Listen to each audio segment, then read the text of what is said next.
तो गेहूं में 90% किसान भाइयों को ये नहीं पता कि उन्हें खाद का प्रयोग किस प्रकार से करना चाहिए। तो इस वीडियो में हम बात करेंगे कि गेहूं में पहली सिंचाई करने के बाद कितने दिन बाद हमें दूसरा पानी लगाना चाहिए और दूसरा पानी लगाने के बाद किसान भाइयों हमें कौन कौन से उर्वरकों का इस्तेमाल करना चाहिए जिससे कि हमारे गेहूं के पौधे का जो विकास है वो बहुत ही बढ़िया तरीके से हो, हमारे गेहूं की जो फसल है उसकी ग्रोथ शानदार हो और कल्लों की संख्या है वो हमें भरपूर मात्रा में प्राप्त हो।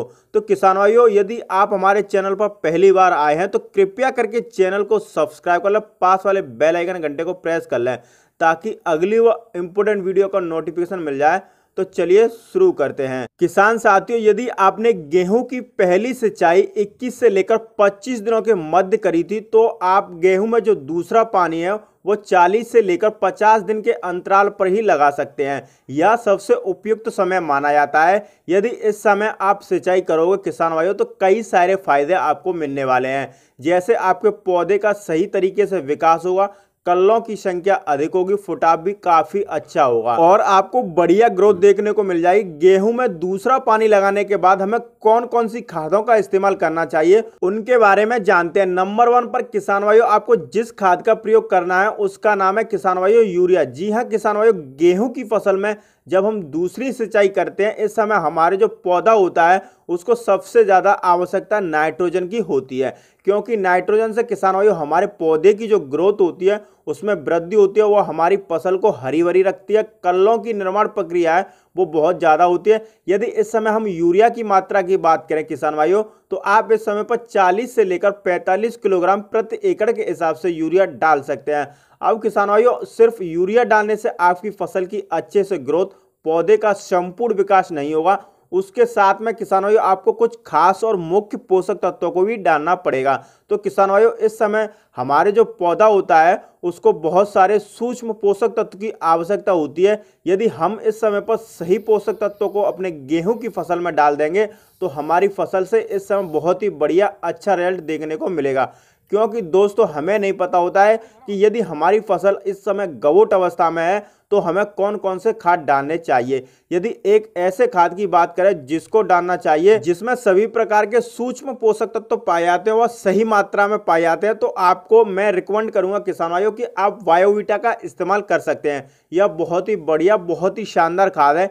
इसका रिजल्ट किसान भाइयों आपको काफी ज्यादा देखने को मिलता है। आपके पौधे को जो सूक्ष्म पोषक तत्व की आवश्यकता है उसकी पूर्ति हो जाएगी और इसको डालने से आपको बहुत सारे लाभ देखने को मिलेंगे। अब इसके बारे में जानते हैं कि इसको हमें किसान भाई सबसे पहले गेहूं की फसल की जो ग्रोथ होगी वो बहुत ही बढ़िया, बहुत ही अच्छी तरीके से होने लगेगी। यदि आपकी जो फसल है उसमें पीलापन है किसान भाई वह दूर हो जाएगा। साथ ही जो सबसे बड़ा काम यह खाद करेगी किसान भाई, सबसे पहले हमारे जो खेत में पहले से पड़े हुए तत्व हैं उनको एक्टिव कर देगी, जो कि हमें दोबारा से हमारे जो पौधे हैं उनको मिलना स्टार्ट हो जाएगी। जैसे आपने डीएपी हो गया, एसएसपी हो गया, पोटास हो गया, यदि जमीन में वह पड़ा है किसान भाइयों, इसका प्रयोग आप करेंगे तो आपका पौधा पुनः किसान भाइयों इनसे पोषण ग्रहण करना शुरू कर देगा। इसके साथ ही गेहूं में कल्लों की संख्या किसान भाइयों जो निर्माण की प्रक्रिया वो बहुत ही तेजी से हो जाएगी, जिसमें पौधे हैं जो कल्लों की संख्या वो अधिक से अधिक मिलेगी। जितने अधिक कल्लों की संख्या होगी किसान भाइयों उतनी ही ज्यादा पैदावार आपको प्राप्त होगी। उसके साथ ही किसान भाइयों प्रकाश संश्लेषण की प्रक्रिया बहुत तेजी से होती है, जिससे फुटाव अधिक होता है, कल्लों की संख्या ज्यादा बनती है। तो इसका प्रयोग आप दूसरे पानी में यूरिया के साथ मिलाकर कर सकते हैं। यदि हम बायोवीटा की मात्रा की बात करें किसान भाइयों तो प्रति एकड़ लगभग आप 4 से 5 किलोग्राम मिला सकते हैं यूरिया खाद में। इसको आपको बिखेर कर लगा सकते हैं। रिजल्ट आपको 8 से 10 दिन में दिखना शुरू हो जाएगा किसान भाई। यदि आपकी गेहूं की फसल है वह लहरा उठेगी और किसान भाई आपकी जो गेहूं की फसल में कम कल्ले आए हैं वह अधिक से अधिक कल्ले आएंगे। गवोट अवस्था में इस टाइम आप इन पोषक तत्वों को डालेंगे, आपकी जो फसल है उसमें जो बालियां बनेंगी किसान भाइयों बहुत ही बढ़िया बालियां निकलेंगी और जो बालियों में दूध बनेगा वो काफ़ी मात्रा में बनेगा और जो बालियों में एक समान दाने का भराव होगा। लेकिन जो किसान भाई इस समय पर यह गलती करते हैं तो उनके खेत में समय से पहले बालियां निकल आती हैं, बालियां ऊंची नीचे निकलती हैं। तो हमें इस टाइम अपने गेहूं की फसल में यह गलती नहीं करनी है, सही समय पर सही खाद का प्रयोग करना है। जिन पोषक तत्वों को मैं आपको बता रहा हूं किसान भाइयों, इनको आपको तब प्रयोग करना है जब आपके गेहूं की अवस्था लगभग 60 से 70 दिन के मध्य हो। इस बीच में यदि आप इनका प्रयोग करोगे तो आपको 100% रिजल्ट देखने को मिलेगा। सबसे पहले किसान भाइयों आपको लेना है यूरिया। यूरिया की जो मात्रा आपको लेनी है किसान भाइयों लगभग 35 से 40 किलो प्रति एकड़ के हिसाब से लेनी है। अब इसमें जो सबसे पहला खास जो उर्वरक है उसको मिलाना, उसका नाम है किसान भाइयों फेरस सल्फेट, जो 19% वाला आता है। उसको आप दानेदार लेना है, लगभग 5 किलो प्रति एकड़ के हिसाब से इसमें मिलाना है। किसान भाइयों मैग्नीशियम सल्फेट लगभग 10 किलोग्राम और साथ में आपको लेना है जिंक सल्फेट 5 किलोग्राम के हिसाब से, जो 33% वाली आती है। यह जो भी सल्फेट मैंने आपको बताया किसान भाइयों उनमें थोड़ी थोड़ी मात्रा सल्फर की भी पाई जाती है, तो आपको अलग से सल्फर डालने की कोई आवश्यकता नहीं है। तो आपको किसान भाइयों फसल पर मैग्नीशियम सल्फेट, जिंक, इन तीनों पोषक तत्वों को किसान भाइयों यूरिया में मिला लेना है, इतनी ही मात्रा में और छिड़काव कर देना है। इसका रिजल्ट किसान भाइयों आपकी जो गेहूं की फसल में मात्र 7 दिन में शुरू हो जाएगा। इसको डालने के बहुत सारे लाभ हमें मिलने वाले हैं, इनके बारे में जानते हैं। किसान भाइयों यूरिया में मिलाकर इन पोषक तत्वों को डालने के बाद जो सबसे पहला फायदा होगा हमारे गेहूं की फसल में, कल्लों की संख्या बढ़ने लगेगी। यदि किसान भाइयों फुटाव कम हुआ होगा उसको डालने के बाद में आपका जो गेहूं का पौधा है उसमें अधिक से अधिक कल्ले फूटने शुरू हो जाएंगे।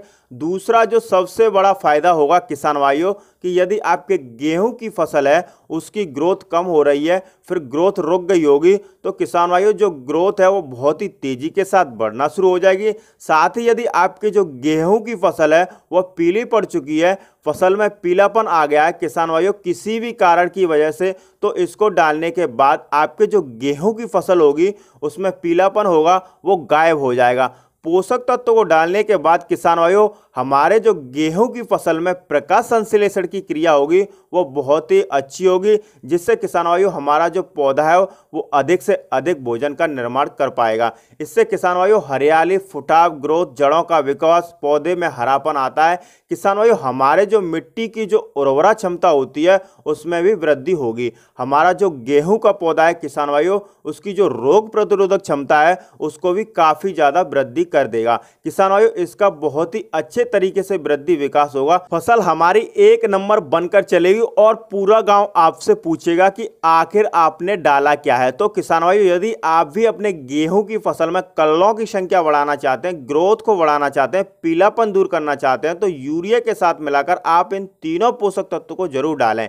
किसान भाइयों आपको इधर उधर भटकने की आवश्यकता नहीं है, इन्हीं पोषक तत्वों से किसान भाइयों आपकी जो गेहूं की फसल है उसका संपूर्ण विकास हो जाएगा। तो दोस्तों इस प्रकार से यदि आपके गेहूं की फसल 60 से 70 दिन की हो चुकी है, फसल गवोट अवस्था में आ चुकी है, तो आप इन तीनों खादों का इस्तेमाल कर सकते हैं। खेत के अंदर जब बालियां निकलेंगी तो बालियां बहुत ही अच्छे तरीके से निकलेंगी और पैदावार भी आपको अन्य किसानों से लगभग 4 से 5 कुंटल अधिक मिलेगी। तो दोस्तों आज का वीडियो आपको कैसा लगा कमेंट करके हमें जरूर बताएं। वीडियो पसंद आई हो तो वीडियो को लाइक, चैनल पर पहली बार आए तो सब्सक्राइब करना ना भूलें। वीडियो देखने के लिए धन्यवाद। जय जवान जय किसान।